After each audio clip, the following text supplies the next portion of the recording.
আচ্ছা, আজকের ক্লাস হচ্ছে পুরো বেসিক লেভেলের একদম সেন্টেন্সের ক্লাস রয়েছে আজকে টপিকটা। আমরা সেন্টেন্সের ক্লাস এই কারণে করাচ্ছি, আগের দিন ক্লাস হয়েছে ক্লজের সাথে সেন্টেন্সের অনেকটা, মানে জানো তো সেন্টেন্সেরই পার্ট হচ্ছে ক্লজ। তো এই কারণে আমি পরপর করিয়ে দিচ্ছি।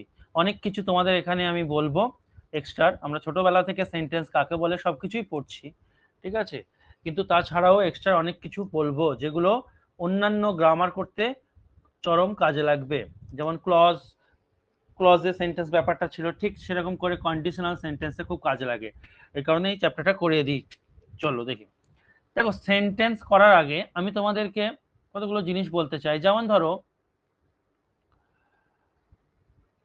আমরা কি জানি যে কোনো লেটার, ঠিক আছে, কোনো লেটার রয়েছে, সেই একাধিক লেটার যখন পাশাপাশি বসবে, যেমন একটা লেটারের উদাহরণ দিই, মানে পি একটা লেটার, এন একটা লেটার, ই একটা লেটার, টোটাল ইংলিশে 26টা লেটার রয়েছে। তো এই লেটারগুলো শুধু পাশাপাশি বসলেই হবে না, এগুলো এক একটা লেটার। তো এই লেটারগুলোকে কি করতে হবে না, পাশাপাশি এমন ভাবে বসতে হবে যাতে একটা সেন্স দেয়, মানে অর্থ দেয়, মিনিংফুল হয়। তো আমি এটাকে সাজালে, ছোটবেলায় আমাদেরকে এভাবে সাজাতে দিত না, তো এটা কি হবে গো, পেন। তাহলে এই যে একটা মিনিং, কতগুলো লেটার নিয়ে একটা মিনিংফুল কি তৈরি হলো, ওয়ার্ড তৈরি হলো। অর্থাৎ আমি বলতে চাইছি লেটার থেকে তৈরি হয় ওয়ার্ড। বেশ, এরকম আরো ও পেনের মতো অন্যান্য আরো অনেক ওয়ার্ড রয়েছে, ঠিক আছে। আই, এটা একটা ওয়ার্ড। হুম, আই লেটারও, কিন্তু আই মানে যখন আমি হবে তখন একটা ওয়ার্ড হিসাবে কাজ করবে। বেশ, তারপরে বট, বিও ইউজিএসটি, এটারও একটা ওয়ার্ড। তাহলে পেন আই বট, আমি যদি এইভাবে বলি বুঝতে পারবে, পারবে না। বট পেন আই, বুঝতে পারবে না। তাহলে গ্রামার হয়তো বুঝতে পারলেও গ্রামাটিক্যাল দিক থেকে কিন্তু এটা এরর দেবে। অর্থাৎ তাহলে আমি কি করব, এই যে তিনটে ওয়ার্ড, এই তিনটে ওয়ার্ডকে সঠিকভাবে অ্যারেঞ্জ করব, এর ফলে মিনিংফুল একটা আমি কি তৈরি করতে পারবো, সেন্টেন্স তৈরি করতে পারবো। কিন্তু সেন্টেন্স তৈরির আগের ধাপটাকে আমরা কি বলবো, ক্লজ, তাই না? তো ক্লজ, তো একাধিক, যেমন এটা আই বট এ পেন, এটা একটা clause, I bought a pen, সাজিয়ে একটা ক্লজ তৈরি করলাম, ঠিক আছে। এবার এইভাবে একাধিক ক্লজ থাকতে পারে। তো একাধিক ক্লজ যখন থাকবে তখন একাধিক ক্লজ মিলে কি তৈরি হবে, সেন্টেন্স। আচ্ছা, এখানে একটা জিনিস বলতে ভুলে গেছি, ক্লজের আগে ফ্রেজ তৈরি হবে, ওয়ার্ড মিলিয়ে ফ্রেজ তৈরি হয়। একটু দাঁড়াও, ওয়ার্ড থেকে ফ্রেজ তৈরি হবে। ফ্রেজ কি, ফ্রেজ আর ক্লজের পার্থক্য আমি বলেছি আগের দিন, আবারও বলছি। যেমন ইন একটা ওয়ার্ড, দা একটা ওয়ার্ড, ইভিনিং একটা ওয়ার্ড। তো ইন দা ইভিনিং, এগুলো একাধিক ওয়ার্ড অবশ্যই। এর মধ্যে কোনো ভার্ব নেই, তাহলে এটা একটা কি, এটা একটা ফ্রেজ। যদি এর মধ্যে ভার্ব থাকতো তাহলে এর নাম হয়ে যেত ক্লজ। তার মানে ওয়ার্ড মিলে তৈরি হয় কি, অনেকগুলো ওয়ার্ড পাশাপাশি বসে তৈরি হয় ফ্রেজ। ফ্রেজ থেকে কি তৈরি হবে, ক্লজ। অর্থাৎ যখনই ভার্ব চলে আসবে, যেমন দেখো আই একটা ওয়ার্ড, বট একটা ওয়ার্ড, এ একটা ওয়ার্ড, পেন একটা ওয়ার্ড, কিন্তু বটটা কি, ভার্ব চলে এলো এর মধ্যে, তখন এটা কি হয়ে যাবে, ক্লজ হয়ে যাবে। তারপর ক্লজ থেকে তৈরি হবে কি, একটা সেন্টেন্স হলো। এবার তাহলে সেন্টেন্সের ডেফিনেশন যদি তুমি আমাকে চাও, আমরা এমনি বাংলায় কি বলি, যে কতগুলো ওয়ার্ড বা শব্দ বা শব্দগুচ্ছ পাশাপাশি বসে যখন একটা মনের ভাব প্রকাশ করে তখন তাকে আমরা বাক্য বলি। অবশ্যই ওটাই, ইংলিশে আমি একটু অন্যরকম করে বলবো, শুধু পাশাপাশি বসলে হবে না আর মনের ভাব প্রকাশ করলে হবে না, গ্রামাটিক্যাল সেন্সটাকেও মানতে হবে। মানে ধরো এরকম দিল, কেন বলছি দেখো, আমরা বাংলা বইয়ে পড়ি যে পাশাপাশি বসবে এবং মনের ভাব প্রকাশ করবে। তাই ধরো দিল এরকম, ওই বাইং এ পেন। তাহলে এখানে কি হয়েছে, কতগুলো ওয়ার্ড, এইটা একটা ওয়ার্ড, এইটা একটা ওয়ার্ড, এটা একটা ওয়ার্ড, হ্যাঁ এটা একটা ওয়ার্ড। তো এই এক একটা ওয়ার্ড, এই ওয়ার্ড গুলো পাশাপাশি বসেছে, ঠিক আছে। এবার দেখো কিন্তু সেন্স দিয়ে দিচ্ছে, সেন্স দেবে না, ওই বাইং এ পেন মানে তুমি বুঝতে পারছো যে এটা আমি পেন কিনছি। কিন্তু ভুলটা কোথায়, ভুলটা হচ্ছে গ্রামারের নিয়ম মানেনি। গ্রামারের নিয়ম কি, যে এটা হচ্ছে ভার্বের আইএনজি ফর্ম, আর ভার্বের আইএনজি ফর্ম বা ভার্বের 4 নম্বর ফর্ম যাকে আমরা বলি, ডাইরেক্ট সাবজেক্টের উপর বসে না, এখানে একটা আমাকে হেল্পিং ভার্ব চাই। We are buying a pen, আমরা একটা পেন কিনছি, এতক্ষণে কিন্তু দিল। একটু আগে কিন্তু আর যখন লিখছি না তখন কিন্তু সেন্স অনেকটা দিচ্ছে, মানে আমি বুঝতে পারছি, কিন্তু বুঝতে পারলে কি হবে, গ্রামার কিন্তু মানেনি, ওই জন্য বা এটা কিন্তু পুরোটা বাক্য ছিল না, এতক্ষণে একটা কমপ্লিট বাক্য হলো। তাই বাক্যের যদি তুমি ডেফিনিশন দাও, আমি একটু এইভাবে দেবো, একটু আলাদাভাবে দেবো, যে সেন্টেন্স কি, সেন্টেন্স হচ্ছে a group of words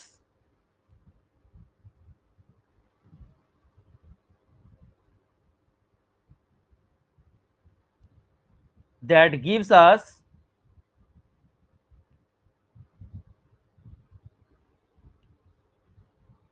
a proper meaning, সঠিক একটা মিনিং দেবে। এটা তো এটা সঠিক, এটা ভুল নয়, তো এটাও লিখছি, তার সাথে সাথে এটা লিখছি, আর একটা ডেফিনিশন লিখছি, যে এ গ্রুপ অফ গ্রামাটিক্যাল ইউনিটস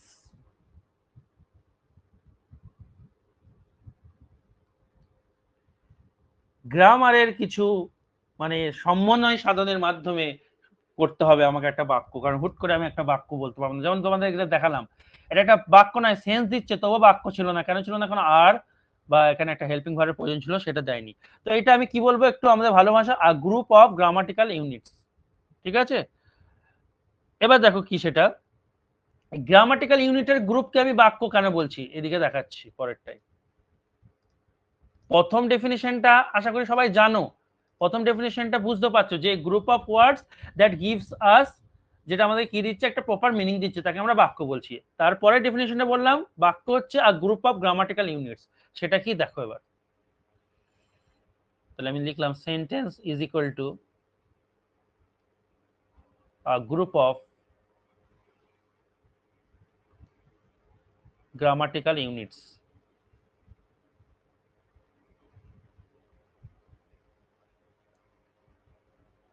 এই গ্রামাটিক্যাল ইউনিটস বলতে কি, গ্রামাটিক্যাল ইউনিটস বলতে তোমার গ্রামারের যত চ্যাপ্টার, যত টপিক যা যা রয়েছে, যেমন বললাম ক্লজ, হ্যাঁ, নাউন অর নাউন ফ্যামিলি,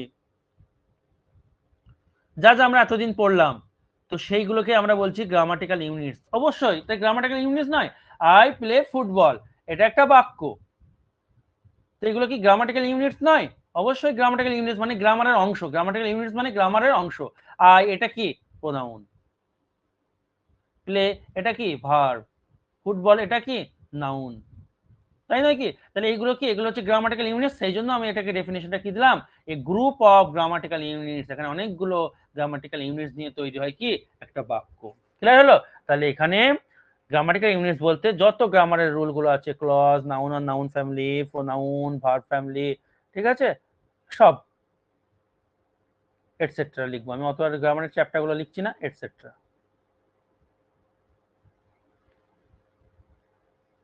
ঠিক আছে, আশা করি বুঝতে পেরেছো। সেন্টেন্সের দুটো ডেফিনিশন দিলাম, যে যেটা ইচ্ছা সেটা করতে পারো, তবে নিচেরটা আমি যেটা বোঝালাম মানে শেষেরটা, এটাও কিন্তু তোমাকে জানা উচিত, ঠিক আছে, গ্রামাটিক্যাল ইউনিট ব্যাপারটা কি বা কিছু। এবার দেখো আমরা যেটা আসবো,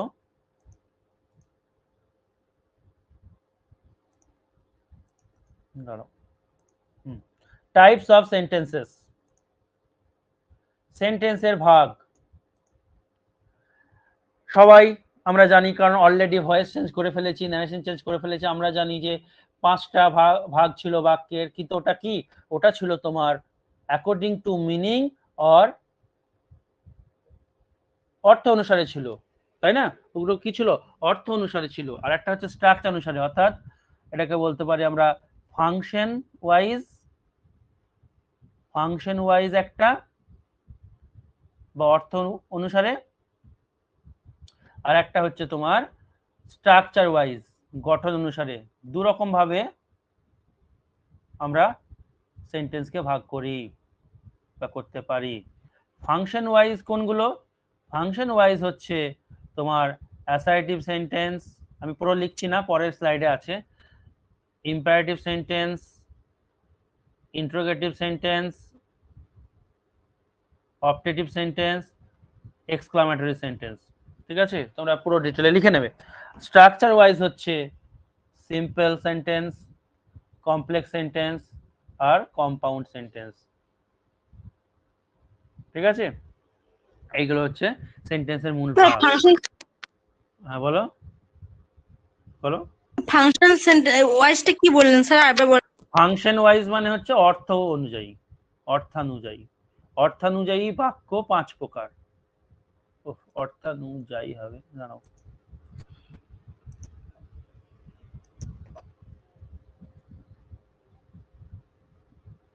অর্থানুযায়ী বাক্য হচ্ছে 5 প্রকার: assertive, imperative, interrogative, objective, exclamatory. আমি দেখাচ্ছি, পরের স্লাইডে লিখেছি। আর গঠন অনুসারে 3 প্রকার: সিম্পল সেন্টেন্স, কমপ্লেক্স সেন্টেন্স আর কম্পাউন্ড সেন্টেন্স। কোনো কোনো জায়গায় মিশ্র বাক্য বলে, যেটাকে কমপ্লেক্স কম্পাউন্ড সেন্টেন্সও আছে, দরকার নেই এসব জানা, আমি বলে দিচ্ছি সব, চিন্তা নেই। যেগুলো দরকার সেগুলো জানলেই হবে। দেখো লিখেছি টাইপস অফ সেন্টেন্স। এই যে টাইপ অফ সেন্টেন্স, যেটাকে আমরা বলছি অ্যাসার্টিভ, ডিক্লারেটিভ, এখানে যেটা দেওয়া আছে না, অ্যাসার্টিভেরই নাম এটা, আমি এখানে লিখে দিচ্ছি। অ্যাসার্টিভ বলতে পারো, বা ডিক্লারেটিভ বলতে পারো, বা স্টেটমেন্টস বলতে পারো। 3টে নাম আছে, সবগুলো জানা দরকার। 2 নম্বর ভাগ হচ্ছে ইন্টারোগেটিভ বা কোয়েশ্চেন, যেটাকে বলি আমরা। 3 নম্বর ভাগ হচ্ছে ইম্পারেটিভ বা কমান্ড বলতে পারি। 4 নম্বর ভাগ হচ্ছে এক্সক্লামেশন, আর 5 নম্বরটাও লিখে নেবে, হ্যাঁ, অপটেটিভ। অপটেটিভ, এই 5টা হচ্ছে তোমার কি অনুযায়ী, ফাংশন অনুযায়ী। কোনো কোনো বইয়ে 4টেও দিচ্ছে, অপটেটিভটাকে দিচ্ছে না, হ্যাঁ, ফাংশন অনুযায়ী। তো এটা একই জিনিস, 1 2 3 4 4 আছে, এখানে একটা দিয়ে দেবো অপটেটিভ। হলো। এই এবার ফাংশন ওয়াইজ এই সেন্টেন্স গুলোকে আমরা পড়বো। তারপর আমি আজকে তোমাদের একটা নোটস এর দিয়ে দেবো, এই নোটসটা দেখে নাও। এটা হচ্ছে অ্যাকচুয়ালি ট্রান্সফরমেশন অফ সেন্টেন্সের নোট। হ্যাঁ, আগে এটা গোটাটাই পেয়ে যাবে, পুরো লাল কালি পড়ে রয়েছে, এগুলো বাংলায় লেখা আছে বলে এগুলো আমি যখন দিয়ে দেবো কালি ফালি সব উঠে পালাবে, চিন্তা নেই। তো এখানে কেন দেবো, তার কারণ হচ্ছে এখানে এটা আর অত লিখবো না, এখানে লেখা আছে সুন্দর করে বাংলায় সিম্পল, কমপ্লেক্স আর কম্পাউন্ডের বাংলা টাংলা সুন্দর করে ব্যাখ্যাও করা আছে। আমি যে ক্লাসে যেভাবে ব্যাখ্যা দিই এইভাবে সুন্দর করে লেখা আছে, তো এটা দিয়ে দিলে তোমরা পেয়ে যাবে। আর তার সাথে সাথে একটা জিনিস, এতটা হয়ে গেল, তার সাথে সাথে একটা জিনিস তোমরা পাবা, ট্রান্সফর্ম সেন্টেন্সের নোট, তো সিম্পল থেকে কমপ্লেক্স হ্যানা সব দেওয়া আছে বাংলায়। তো এটা এই নোটটাও তোমরা সাথে পেয়ে যাবে আলাদা করে, আর আমি ওটাকে ভাগ করে নিলাম না, সব এখানে লেখা আছে। বেশ, পরে আসছি আবার। তাহলে এবার আমরা প্রথমে যেটা পড়বো, অ্যাসার্টিভ সেন্টেন্স বা ডিক্লারেটিভ সেন্টেন্স। এগুলো অল্প অল্প করে বললেই শেষ হয়ে যাবে, বিশাল কিছু নেই।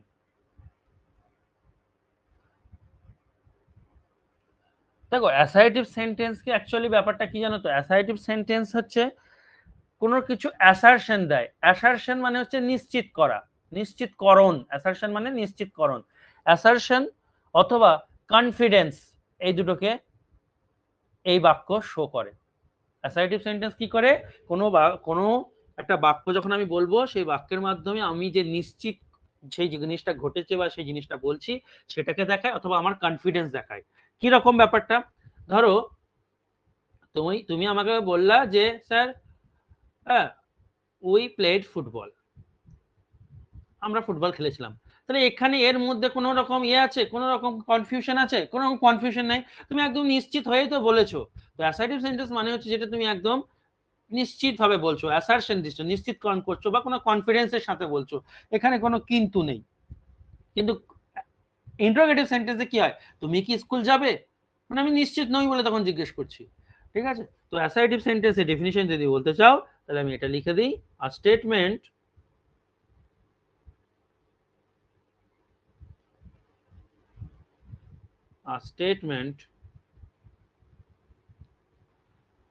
that is stated,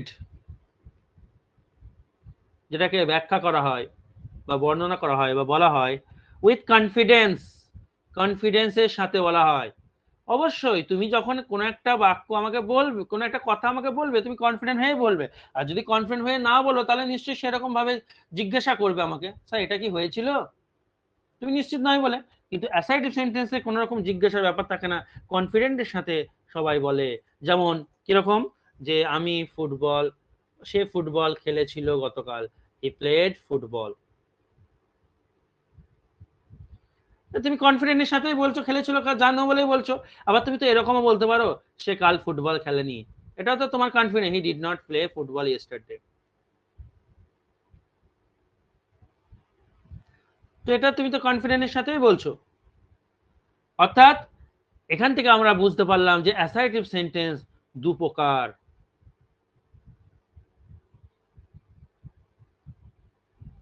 কারণ আমরা কনফিডেন্সের সাথে কোনো হ্যাঁ বাচকও কথা বলি, আবার না বাচকও বলি। হ্যাঁ হলে হ্যাঁ বলি, না হলে না বলি। তো অ্যাসার্টিভ সেন্টেন্স দু প্রকার, একটা হচ্ছে অ্যাফার্মেটিভ হ্যাঁ বাচক, ঠিক আছে, যেখানে ইয়েস হ্যাঁ বাচক, একটা হচ্ছে নেগেটিভ নো না বাচক। ক্লিয়ার? বেশ, এবার অ্যাসার্টিভ সেন্টেন্স কি করে চিনবো? অ্যাসার্টিভ সেন্টেন্সের মূল চেনার উপায় হচ্ছে তোমার যে বাক্যে একটা সাবজেক্ট থাকবে। স্ট্রাকচারটা কিরকম অ্যাসার্টিভের? স্ট্রাকচার লিখবো না, তাহলে আবার নেগেটিভ স্ট্রাকচার লিখতে হবে, অনেক রকম স্ট্রাকচার হয়। মূল চেনার উপায়, ট্রিক, একটা কনসেপ্ট।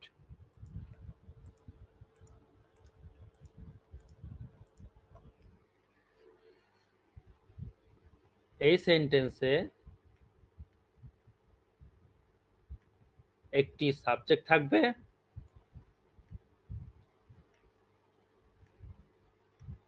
এবং বাক্যটি শেষ হবে, থাকবেই লিখে দিই, এবং বাক্যটি শেষ হবে ফুল স্টপ দিয়ে। যেমন সাবজেক্ট প্লাস আমরা লিখি না verb plus other word full stop.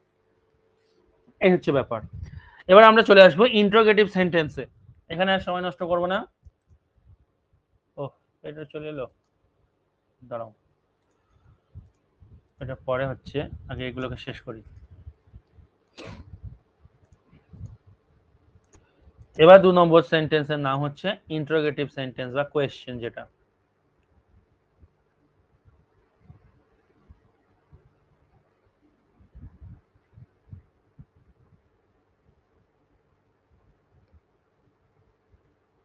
বানানটা খেয়াল রাখবা, অনেক সময় ভুল করে দাও অনেকে। ইন্টারোগেটিভ সেন্টেন্স হচ্ছে কাজ, যে বাক্য দ্বারা প্রশ্ন করা হয়, আমি আর বাংলা লিখাচ্ছি না, যে বাক্য দ্বারা প্রশ্ন করা হয় তাকে বলা হয় ইন্টারোগেটিভ সেন্টেন্স।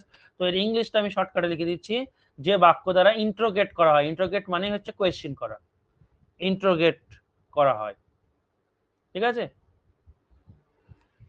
তো মেন যে জায়গাটা আমাদের জানতে হবে, ইন্টারোগেটিভ সেন্টেন্স কয় প্রকার? ইন্টারোগেটিভ সেন্টেন্স আবার দু প্রকার।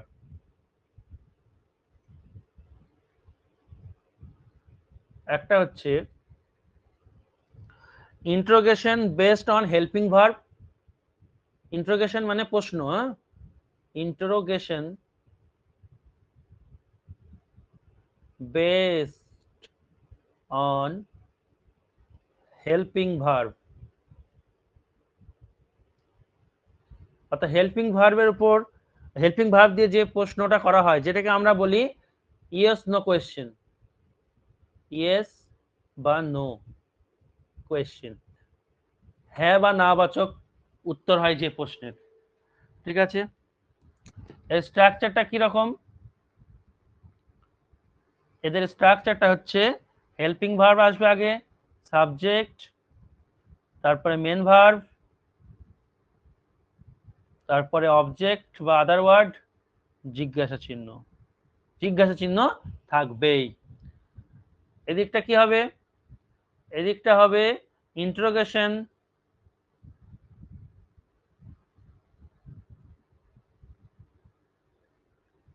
বেসড অন WH ওয়ার্ডস, মানে যেটাকে WH কোয়েশ্চেন বলা হয়। এর আবার দুটো পার্ট করব, কিরকম? কারণ দেখবা WH ওয়ার্ডের মধ্যে হু আবার ওর স্ট্রাকচার আলাদা, আমি লিখি উদাহরণ দেবো, চিন্তা নেই। তো একটা স্ট্রাকচার হচ্ছে এরকম, WH ওয়ার্ড থাকবে, হেল্পিং ভার্ব থাকবে, সাবজেক্ট থাকবে, মেন ভার্ব থাকবে, আদার ওয়ার্ড থাকবে, জিজ্ঞাসা চিহ্ন। আর একটা পার্ট লিখবো কোথায়, হচ্ছে তিনটা ওয়ার্ড লিখতে হবে, WH word plus main verb plus object. বা আদার ওয়ার্ড। ঠিক আছে, ওইদিকে উদাহরণ দিয়ে ক্লিয়ার করি। ডাব্লিউএইচ ওয়ার্ডকে দুভাগে কেন ভাগ করলাম সেটা আমি বলছি। দেখো, ইয়েস নো যেটা বা interrogative based on helping verb যেটা, এটা আশা করি বুঝতে পেরেছো। যে ধরো তোমাকে জিজ্ঞেস করলাম, ডু ইউ প্লে ফুটবল, তুমি কি ফুটবল খেলো, তো তুমি উত্তর কি দেবে, হ্যাঁ বা না। তোমার উত্তর হয় ইয়েস হবে কিংবা নো হবে। তো দেখো এই স্ট্রাকচারটা, এটা তো একটা কোয়েশ্চেন, কিন্তু এই স্ট্রাকচারটা কি দিয়ে শুরু হয়েছে, হেল্পিং ভার্ব দিয়ে। এটা হচ্ছে হেল্পিং ভার্ব, এটা হচ্ছে মেন ভার্ব। আর একটা কোয়েশ্চেন কিসের বললাম না, ডাব্লিউএইচ ওয়ার্ড দিয়ে হয়, যেটা ডাব্লিউএইচ ওয়ার্ডে আবার দু রকম। একটা হচ্ছে ডাব্লিউ মানে স্ট্রাকচারটা দু রকম, একটা হচ্ছে ডাব্লিউএইচ এর পর হেল্পিং ভার্ব থাকবে, এই জায়গাটা শুধু দেখো, আর একটা হচ্ছে ডাব্লিউএইচ এর পর ডাইরেক্ট মেন ভার্ব থাকবে। উদাহরণ দেখো, ডাব্লিউএইচ ওয়ার্ডস এর ব্যাপারটা।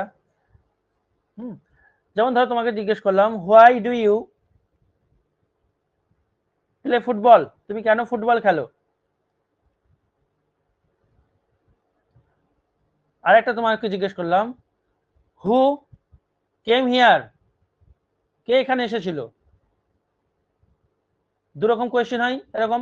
তাহলে এই ক্ষেত্রে দেখো ডাব্লিউএইচ ওয়ার্ডের এই ক্ষেত্রে দেখো, এই দেখো দুটো ভার্ব আছে, ডু আর এই দেখো প্লে। তাহলে প্রথমটা কি গো, হেল্পিং ভার্ব, শেষটা মেন ভার্ব। কিন্তু এই ক্ষেত্রে দেখো একটাই ভার্ব আছে, তার মানে এটা কি মেন ভার্ব। বিশেষ করে এটা হু দিয়েই হয়, অন্য কিছু দিয়ে অন্য কিছুর জন্য আসে না। ক্লিয়ার হলো? তো ডাব্লিউএইচ ওয়ার্ড এরকম ব্যাপার। আর এখানে কিছু তোমার জানার দরকার নেই, এনাফ। কারোর কিছু বলার থাকলে বলতে পারো।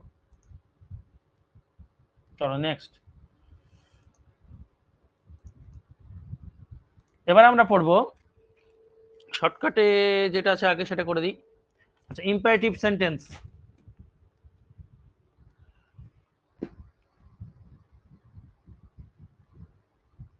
ইম্পারেটিভ সেন্টেন্স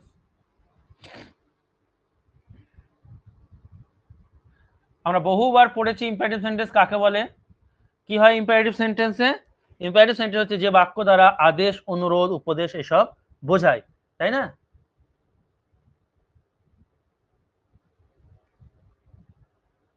এই তিনটা মেন, আরো অনেক কিছু বোঝাতে পারে। এই তিনটে হচ্ছে আদেশ, অনুরোধ, উপদেশ। তো এই আমি আদেশ, অনুরোধ, উপদেশ এইটা না দেখে আমি কি দেখবো, এদের গঠনগুলো দেখবো। এদের গঠন কি? এদের গঠন হচ্ছে সাবজেক্ট সব সময়, আন্ডারস্টুড। আন্ডারস্টুড মানে বুঝে নিতে হবে। সাবজেক্ট আছে কিন্তু সে লুকিয়ে আছে, অর্থাৎ বুঝে নিতে হবে, আন্ডারস্টুড। আর কি সাবজেক্ট থাকে এখানে, যে সাবজেক্টটা থাকে সে হচ্ছে ইউ। সে কি করে থাকে, হিডেন, লুকিয়ে থাকে, আমাকে বুঝে নিতে হবে। যেমন ওপেন দ্য ডোর। আচ্ছা এটা লিখে দিই তারপর বলবো। আর একটা এর গঠন কি, V1 দিয়ে শুরু হয়, অন্য কোনো ভার্ব দিয়ে থাকে না, V1 দিয়ে এটা শুরুটা হয়। এবার কিছু ওয়ার্ড যেমন please, open the door, please এগুলো ধরবো না, ঠিক আছে, ওপেন থেকে ধরবো। তো উদাহরণ ধরো একটা, যে open the door, open the ডোর, দরজাটি খোলো। এই বাক্যে দেখো কে খুলবে, নেই, সাবজেক্ট নেই, ভার্বের 1 নম্বর ফর্ম দিয়ে বাক্যটা শুরু হয়েছে।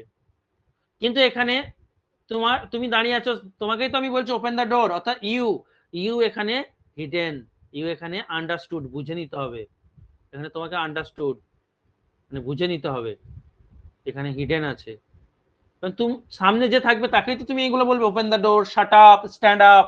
ইউ বলে কেউ আছে, অনেকে বলেও, আমরা দেখবো অনেক সময় বলিও দিই, ইউ শাট আপ, আমরা বলি না, ইউ শাট আপ, আমরা অনেক সময় প্রকাশ করেও দিই, কিন্তু অ্যাকচুয়ালি এইখান থেকে শুরু, এটা বলার কোনো প্রয়োজন নেই। ক্লিয়ার? আচ্ছা, আর ইম্পারেটিভ সেন্টেন্সের গঠন আমরা আছে, আমরা জানি। দেখো একটা ইন্টারেস্টিং জিনিস তোমাদের বলে দিই। অ্যাকচুয়ালি আমিও নিজেও করি তোমাদের বোঝার সুবিধার জন্য। আমরা দেখবা আবার এরকম তোমাদেরকে বলি যে ইম্পারেটিভ সেন্টেন্স এর অনেক ভাগ বানাই। ন্যারেশন চেঞ্জও বানিয়েছিলাম, না বানালে আবার বুঝতেও পারবে না। কিন্তু একটা জিনিস তোমাদের বলেও রাখি, পরবর্তীকালে কোথাও যদি শোনো তখন বলবে স্যার তো এটা বলেননি। কি ব্যাপারটা, আমরা দেখবো ইম্পারেটিভ সেন্টেন্স অনেকটা ভাগ করেছি, আবার লেট দিয়ে শুরু ইম্পারেটিভ সেন্টেন্স এরকম করেছিলাম না। কিন্তু ব্যাপারটা এটা না বললেও হয়। কেন হয় দেখো, লেট দিয়ে শুরু ইম্পারেটিভ সেন্টেন্স না বললেও হয়, তার কারণটা কি শোনো। ভার্বের যদি আমি 3টে ফর্ম ধরি, তাহলে এখানে আমরা লেটটাও কিন্তু ভার্ব, লেট ভার্বেরও কাজ করে, লেট লেট লেট, এই 3টে ফর্ম। তাহলে যখন লেট দিয়ে কোনো বাক্য শুরু হবে, যেমন let me do this work carefully,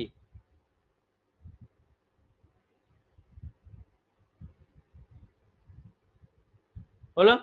তো এখানে দেখো তো ভি লেট তো এখানে ভার্ব হিসাবে ব্যবহার হচ্ছে, তো এখানে ভি1 দিয়েই শুরু হচ্ছে, ঠিক আছে। তো আমরা লেট দিয়ে আলাদা করে এটাকে বলি, কিন্তু লেটটা কিন্তু এখানে ভি1ই। ক্লিয়ার? এই হচ্ছে কাহিনী। নেক্সট, এবার আসবো আমরা অপটেটিভ সেন্টেন্স।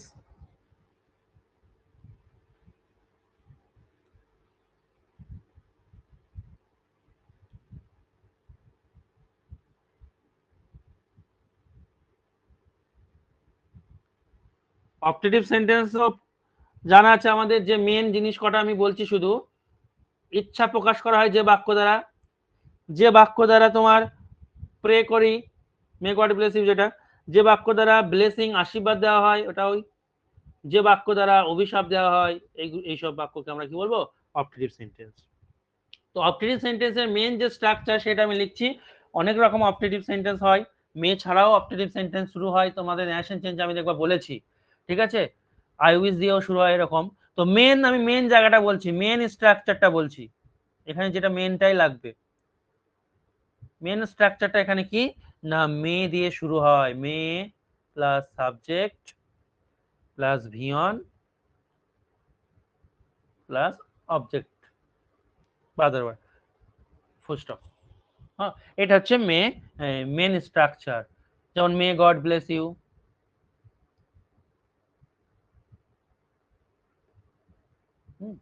তারপরে লং লিভ দ্য কিং,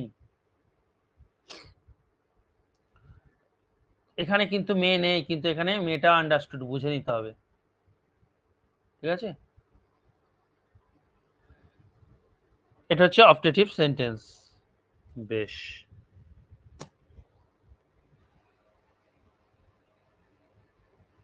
যেটা বলছিলাম। স্যার সেকেন্ডটা কি বললেন sir? May long life the king. হ্যাঁ হ্যাঁ, রাজা দীর্ঘজীবী হোক। এবার মানে দেখো মেয়েটা যেটা কি বলছিলাম, হিডেন আছে? মেয়েটা এখানে হিডেন আছে ধরে নিতে, আমি লিখে দিচ্ছি নিচে, এটাই বলছিলাম। বলছি দেখো, আমি এটা লিখে দিচ্ছি তোমাদের। কোন সময় দেখা গেল অপটেটিভ সেন্টেন্স সাবজেক্ট দিয়ে শুরু, ঠিক আছে, কিন্তু এই সেন্টেন্সটা আমি যেগুলো বললাম, উইশ প্রকাশ করছে অথবা কোনো অভিশাপ এই সমস্ত কিছু দিচ্ছে, ব্লেসিং এইসব, প্রেয়ার এইসব সমস্ত কিছু দিচ্ছে, কিন্তু তখন সেন্টেন্সটাকে আমি অপটেটিভ সেন্টেন্সই বলবো, মানে এখানে মেয়েটা লুকিয়ে থাকবে, মানে এটা অপটেটিভই বলবো। আবার বলছি, কোনো একটা বাক্য সাবজেক্ট দিয়ে শুরু হলো, ফুল স্টপ দিয়ে শেষ হলো, তাহলে এটা তো অ্যাসার্টিভ সেন্টেন্স, একটু আগে দেখলাম। কিন্তু বাক্যটা ইচ্ছা প্রকাশ করছে, অভিশাপ দিচ্ছে, ব্লেসিং এসব প্রকাশ করছে, তাহলে আর অ্যাসার্টিভ হবে না, তাহলে সেটা কি হয়ে যাবে, অপটেটিভ হয়ে যাবে। অর্থাৎ মনে মনে ভেবে নেবো এইখানটায় মেয়েটা লুকিয়ে আছে, মেয়ে, হ্যাঁ, মেয়ে হিডেন থাকে এরকম। যেমন ধরো বললো গড ব্লেস ইউ, ধরো মেয়েটা নেই, এই মেয়েটা নেই, গড ব্লেস ইউ, তো এখানে কে কে ব্লেস করবে তোমাকে, গড করবে, তো এ তো সাবজেক্ট, তুমি বলো তো সাবজেক্ট দিয়ে শুরু, ফুল স্টপ দিয়ে শেষ, তাহলে এটা তো অ্যাসার্টিভ সেন্টেন্স, কিন্তু না, মানে গড ব্লেস ইউ দিয়ে এখানে প্রে করছে, ব্লেসিং দিচ্ছে, তাহলে তখন তোমাকে বুঝে নিতে হবে মেয়েটা আগে আছে, অর্থাৎ বাক্যটা তখন কি অপটেটিভ সেন্টেন্স। মেয়ে ছাড়াও অপটেটিভ সেন্টেন্স হয়, অপটেটিভ সেন্টেন্সে মেয়েটাকে আন্ডারস্টুড বুঝে নিতে হবে। ক্লিয়ার হলো? এই হচ্ছে ব্যাপার। আমি সব কিন্তু বলে দিচ্ছি, আমি বলে দিতে পারতাম, একটা নোট দিয়ে দিতে পারতাম, সেন্টেন্স কটা দেখে নিও, কারণ আমি জানি এই জিনিসগুলো বলতে হবে, এগুলোই বেসিক। এক্সক্লামেটরি সেন্টেন্স, লাস্ট সেন্টেন্সের পার্ট, অর্থের দিক থেকে, ফাংশনের দিক থেকে, তারপর আমরা যাব এতে। তো exclamatory sentence, exclamatory sentence,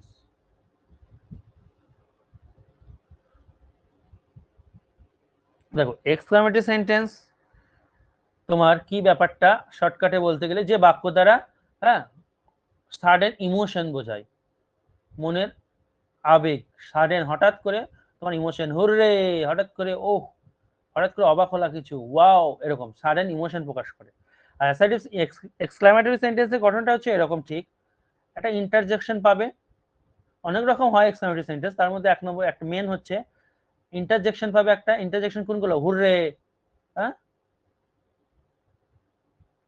alas, কয়েকদিন আগে করিয়েছি ইয়েতে নারেশন চেঞ্জে, ওয়াও, এগুলো।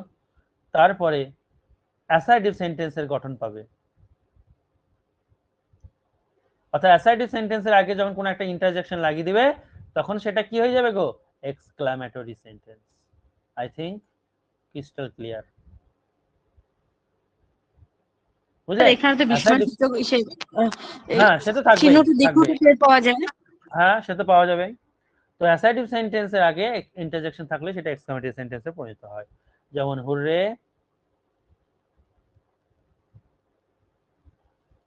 We have won the match.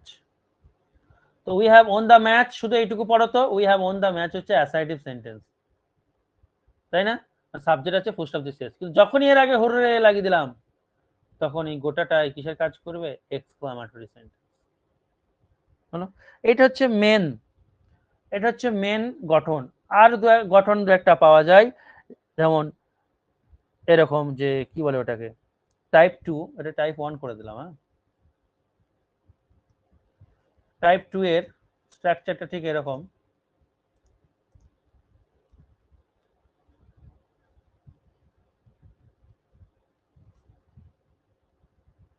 তোমার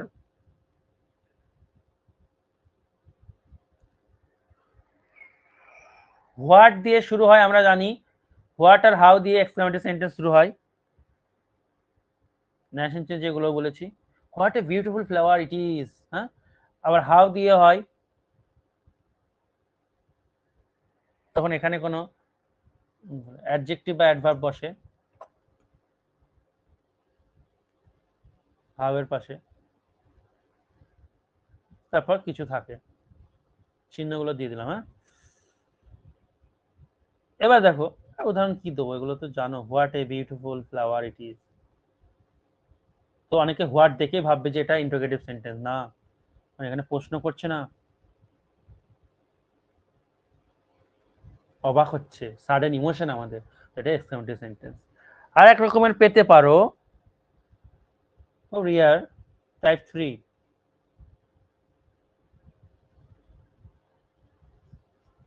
বলছি যখন ডিটেলে বলে দিচ্ছি। টাইপ 3 হচ্ছে এরকম, subject plus verb plus so plus adjective, এরকম একটা স্ট্রাকচার পেতে পারো। আবার পেতে পারো subject plus verb plus such, a বা অ্যান অ্যাডজেক্টিভ, তারপর কোনো নাউন। দেখো উদাহরণ দেখো, I am so worried now. এটা রিয়া, এগুলো অত প্রয়োজন নেই, তবুও শুনে রাখো, বলা যায় না, দিয়ে লাস্টে এই চিহ্নটা থাকবে। তো দেখেই তো বুঝতে পারছো, এবার বোঝানোর জন্য আমি তাও বলে দিচ্ছি, আই এম সো ওয়ারিড নাও মানে একটা নিজে একটু অবাক হয়ে বলছে, ঠিক আছে, ইমোশনকে প্রকাশ করছে, এই জন্য এক্সক্লামেশন চিহ্নটা রয়ে গেল। তো দেখো এই স্ট্রাকচারটা ফলো করছে, তাই না, সো দিয়ে। আর এটা দেখো, he is such a kind person, exclamation চিহ্ন থাকবে, যদি না থাকে তাহলে আবার অ্যাসার্টিভ সেন্টেন্স হয়ে যাবে, ঠিক আছে। He is such a kind person মানে বলতে চাইছে সে কি দয়ালু ব্যক্তি, মানে একটু ফিলিংটা প্রকাশ করে বলছে, ওই জন্য এটাকে এক্সক্লামেটরিতে ঢুকে যাচ্ছে, চিহ্ন নিয়ে নিচ্ছে, ওকে। এই হচ্ছে এক্সক্লামেটরি সেন্টেন্স, আর কিছু এখান থেকে পড়ার প্রয়োজন নেই। এবার আমরা আসবো তোমার স্ট্রাকচার ওয়াইজ সেন্টেন্সের ভাগে।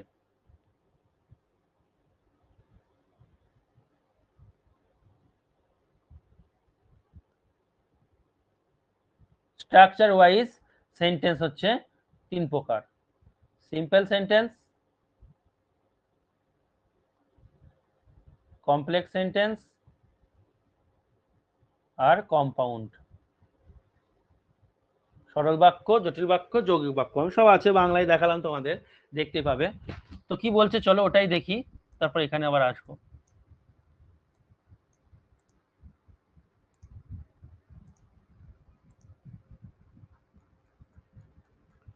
এটা যদি দিতে ভুলে যাই আমাকে মনে করে দেবে, ভুলবো না যদিও, এখনই দিয়ে দেবো। তো দেখো সিম্পল সেন্টেন্স কাকে বলছে, দেখো লেখা হবে, হ্যাঁ লেখা হচ্ছে। সিম্পল সেন্টেন্স দেখো সরল বাক্য, যে বাক্য একটি মাত্র ক্লজ দিয়ে গঠিত, অর্থাৎ যে বাক্যে একটি মাত্র ফাইনাইট ভার্ব থাকে তাকে সিম্পল সেন্টেন্স বলে। আমরা ক্লজ পড়েছি, আশা করি কারো অসুবিধা নেই। যে বাক্যে একটি মাত্রই ক্লজ থাকবে, ওয়ান ক্লজ, তাহলে যে বাক্যে একটা ক্লজ থাকবে সেই বাক্যে একটাই ভার্ব থাকবে। আমরা আগে দিন পড়েছি যটা ক্লজ তটা সাবজেক্ট তটা ভার্ব। তো যে বাক্যে একটি ক্লজ থাকবে সেই বাক্যে ভার্বও একটি থাকবে, আর সেই ভার্বটাই হবে মেন ভার্ব, যাকে আমরা বলবো ফাইনাইট ভার্ব, সমাপিকা ক্রিয়া, অর্থ সম্পূর্ণ করবে, তাই না? তো সেটাই আমি বলতে চাইছি। তাহলে এখানে কি হলো দেখো, লিখেছে সিম্পল সেন্টেন্স মানে একটাই সাবজেক্ট একটাই ভার্ব, তবেই তো একটা ক্লজ হবে। ক্লজ চ্যাপ্টারটা আমি এমনি এমনি পড়াইনি, এই জন্য দেখছো একটা ক্লজ মানে আমরা কি শিখেছি, যে একটাই সাবজেক্ট থাকবে আর একটাই ভার্ব থাকবে। আর আমি ডিফিনিশনে কি বললাম সেটাই বললাম, যে যে বাক্য একটি মাত্র ক্লজ নিয়ে গঠিত, তাহলে একটি মাত্র ক্লজ মানে একটাই সাবজেক্ট আর একটাই ভার্ব, সেটাকে আমরা বলবো কি সেন্টেন্স, সিম্পল সেন্টেন্স। যেমন উদাহরণ দেখো, আই এম হ্যাপি একটাই verb am, she exercises every morning, এক্সারসাইজেসটা verb, they take the bus to work, এটা টেকটা verb.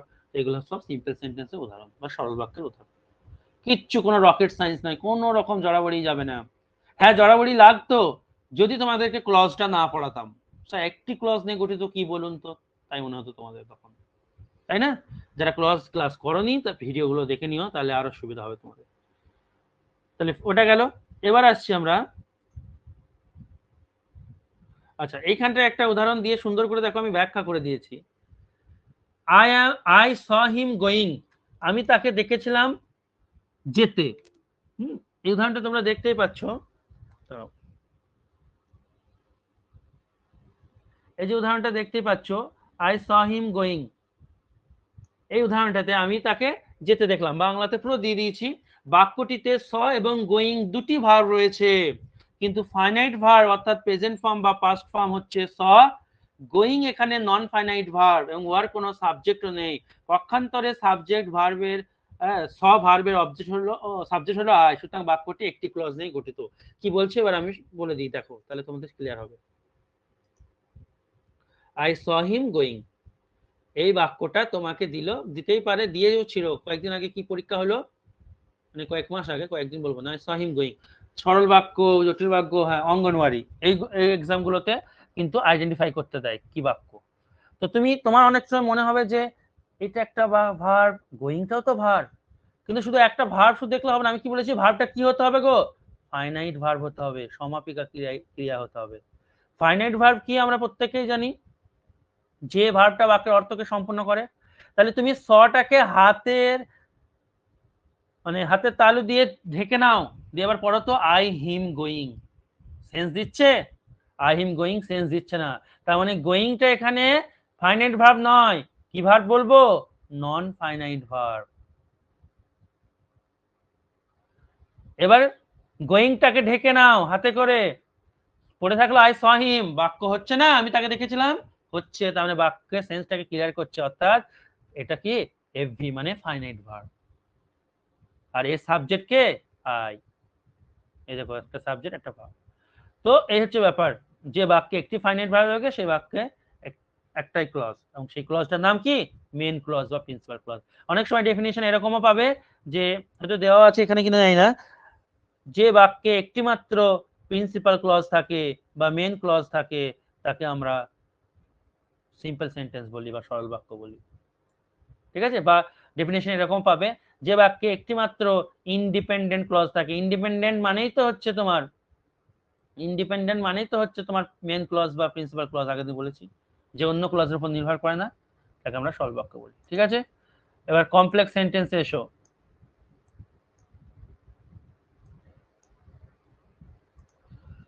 A complex sentence has an independent clause and at least one dependent clause.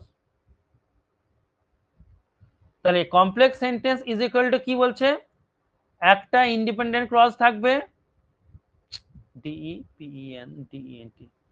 Independent clause থাকবে একটা, আর বলছে at least অন্তত পক্ষে one dependent clause, minimum একটা minimum, মাথায় থাকে কেন, মিনিমাম একটা কি থাকতে হবে, ডিপেন্ডেন্ট ক্লজ। অর্থাৎ আমি বলতে পারি কমপ্লেক্স সেন্টেন্স মানে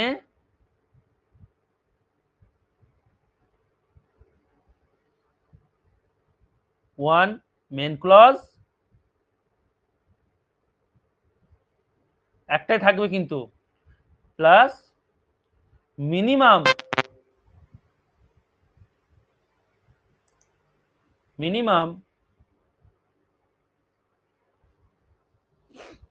ওয়ান সাবঅর্ডিনেট ক্লজ। মানে একের বেশিও থাকতে পারে সাবঅর্ডিনেট ক্লজ, কিন্তু মেন ক্লজ একটাই থাকবে, একটাই থাকবে। ঠিক আছে, চলো বাংলা ডেফিনিশনটা দেখে নিই।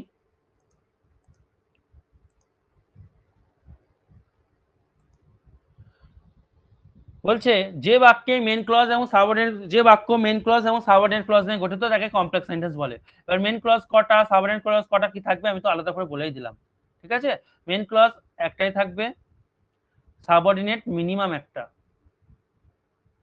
এটা লিখে নেবে এখানে। যেমন I saw that he was going, আমি দেখেছিলাম যে সে যাচ্ছিল। আই সটা হচ্ছে মেন ক্লজ, আর দ্যাট থেকে এটা কি সাবঅর্ডিনেট ক্লজ। তাহলে মেন ক্লজ আছে একটা, সাবঅর্ডিনেট ক্লজ আছে একটা, এটা কি ক্লজ হয়ে গেল? Complex sentence. কি বাক্য হয়ে গেল? কমপ্লেক্স সেন্টেন্স হয়ে গেল। এখানে ভেঙে লেখা আছে, পড়ে নেবে, বুঝিয়ে দিলাম যেটুকু বোঝানো, এখানে ভেঙে লেখা আছে। এবার আসবো কম্পাউন্ড সেন্টেন্সে।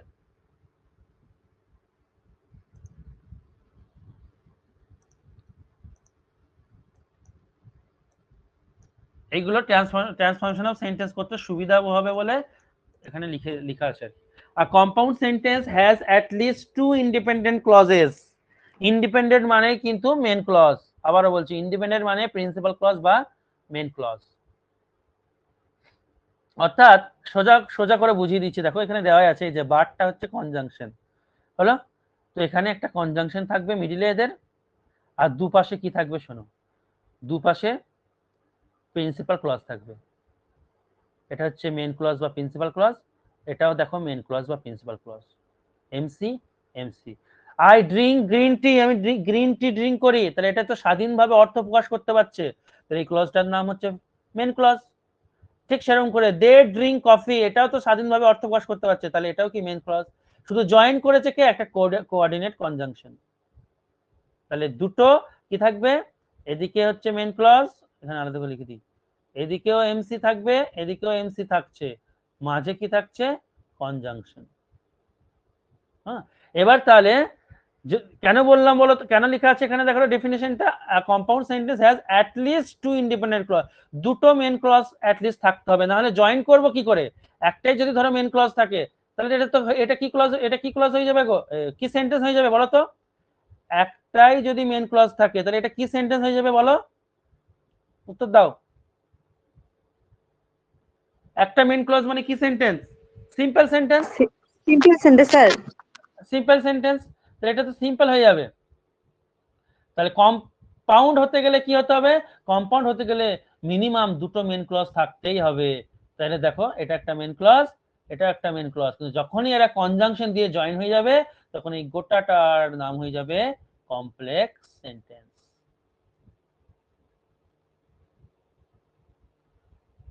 ঠিক আছে, তো এখানে উদাহরণ তো দেওয়া আছে দেখলা, বাংলাতেও যে উদাহরণটা দিয়ে আমি ব্যাখ্যা দিচ্ছিলাম এটাই আবার দেওয়া আছে, দেখো আই স হিম, এই যে এই জায়গাটা দেখো, আই স হিম, আমি তাকে দেখেছিলাম, এন্ড হি ওয়াজ গোয়িং, এবং সে তখন যাচ্ছিল।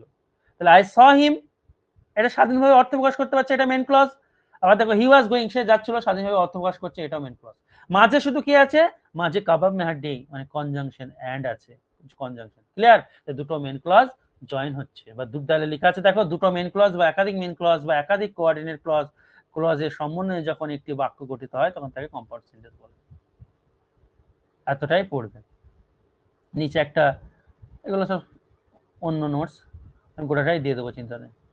ঠিক আছে, এই হচ্ছে সেন্টেন্সের ক্লাস। আজকে বেসিক সেন্টেন্সের ক্লাস পুরো কমপ্লিট করে দিলাম। ঠিক আছে, পরের দিন